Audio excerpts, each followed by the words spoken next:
He had just escaped through the forest, his hands still shaking, a stolen ruby clenched tight in his fist, blood on his knuckles, but it wasn't his blood. Behind him, the temple bell echoed. Ahead, the forest whispered of judgment. And somewhere, a monk was already waiting for him. This is not the beginning of his story, and it's far from the end. Jantu wasn't born a thief, but hunger can turn kindness into theft and desperation into violence. Earlier that day, he had struck a monk who tried to stop him.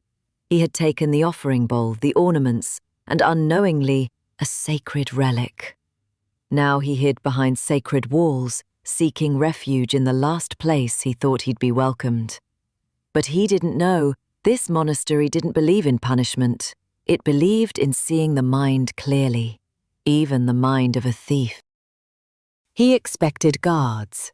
Instead, he found breakfast. You must be tired. The mind runs faster when it's afraid. He turned to see an old monk sitting beside him, gently sweeping the floor. The monk wasn't angry. He did not ask about the stolen relic. What you carry in your pocket is not nearly as heavy as what you carry in your heart. Jantu was silent, but inside the storm had begun. The days passed. No one reported him. No one demanded justice. Instead, he was asked to join the monks in chores. He washed bowls, swept floors, and listened to teachings he didn't understand. But the guilt grew louder. The silence of compassion was unbearable. Why aren't they punishing me? Don't they know what I did? Why do they trust me? His old habits screamed at him, "Take it." But something had shifted. That night, the guilt broke him.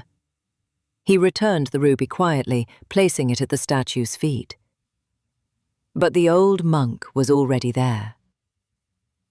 When the mind is covered in mud, we think the whole world is dirty. But even mud can nourish a lotus. Jantu collapsed in tears, not from fear, but from release. Not every thief needs punishment. Some just need to remember who they really are. Years passed. The thief became a monk, and the monk became a teacher. You may run from karma, but you cannot run from the mind. And the mind holds both prison and liberation. He told his students, The Buddha did not come to make good people better. He came to show that even the broken are whole beneath the dust. we all carry something heavy. Guilt, anger, regret. But the Dharma does not begin when we are perfect. It begins exactly where we are, in the middle of our mess. So the next time you feel unworthy of peace, remember the thief who found it. He did not escape justice. He discovered something deeper.